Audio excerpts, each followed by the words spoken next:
don't think it's fair to tell somebody their baby has colic and don't worry, they'll grow. So let me expand on that a little bit more, all right? Colic, it keeps coming up. Hi guys, this is Dr. Patel, everything fourth trimester, pediatrician, NICU doc, lactation.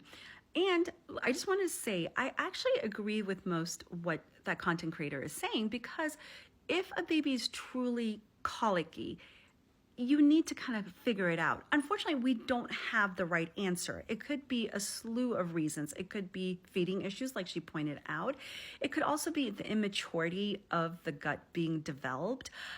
It could be gas itself. So what is happening now that pediatricians, we actually are not diagnosing babies with colic. So where this word is still being used over and over again is our generations, right? It's our grandparents. It's like, oh, you have gas, so you must have colic. But colic truly is sucky. So what I want to expand on is that I want to add another part in this information that you guys are talking about gas and development, and it goes all hand in hand. So let's see the next one. So did you know this curve existed? The normal crying curve? So these are curves for early infant crying, and you have, here 2 weeks, 2 months, 4 to 5 months, and then you have babies who cry about 20 to 30 minutes a time, and then you have a higher and higher, and here. And this could be the disposition of a baby as well, okay? So as you can see, that I always say babies are humans. They're not unlike human beings, and you can see people who just, maybe this is the man that you have the man cold about that just kind of cries. Okay, anyways, getting back to this. So this is a normal crying curve. So now let me add the other part that I really wanted to make this video about is purple crying. So the credit goes to the National Center of Shaken Baby Syndrome, and this is a purple crying. It is a period. So what that means is that it has a beginning and an end. And what we're realizing is that it's probably a developmental phase for a lot of babies, right?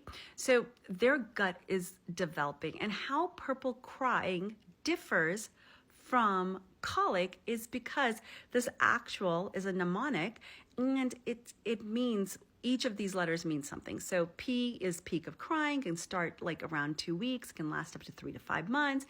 It's unexpected as versus colic. Colic can be very regimental. R, it's resist soothing. Like you can do everything, like feeding, changing diapers, swaddling, whatever, it resists it. They act like they're in pain, and it's like that pain, like, oh my God, my baby's hurting. It can be long lasting, okay? Unexpected, long lasting, resisting, soothing. Oh my goodness. And it kind of occurs in the evenings. I used to call it the witching hour. And here's the deal. It's hard, okay? It is so hard. Because by the time this is occurring, you feel, as a person who's given birth, you're around that 2 to 3 weeks. So you're starting to feel good a little bit, not the best, but just a little bit about yourself. You're like, okay, I got my baby down. I'm getting the breastfeeding down. I can handle all of this.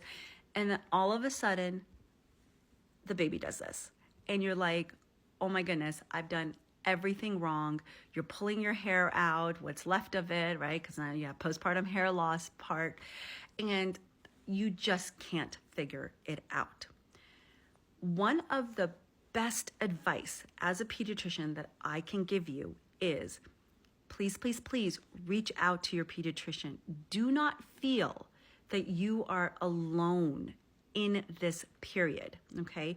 If it's purple crying or your baby gets diagnosed with colic, there are resources out there. There are ways to support you during this phase, because what is happening on your end as the mother, around 4 to 6 weeks, that is the peak of postpartum depression, okay?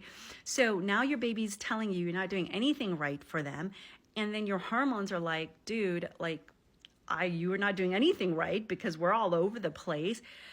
And that's the highest risk for postpartum depression as well.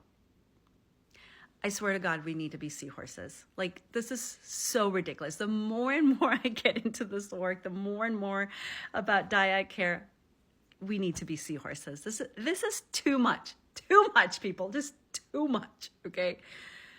But you need support, right? And please reach out to your pediatrician. Please tell your family members. In a couple of states now, there's doula care being offered under Medicaid and being covered. Or, even this is what I mean.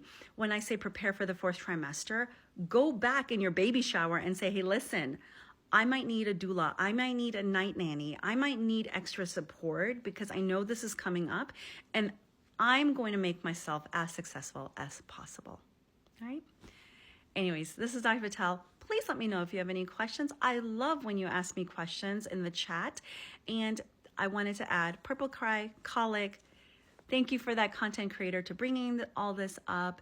And let's kind of figure this out together. And you are not alone because they suck. Those babies are not very nice to you. And then at 2 months, they start smiling at you. And you're like, oh, I still love you. All right. Bye, guys.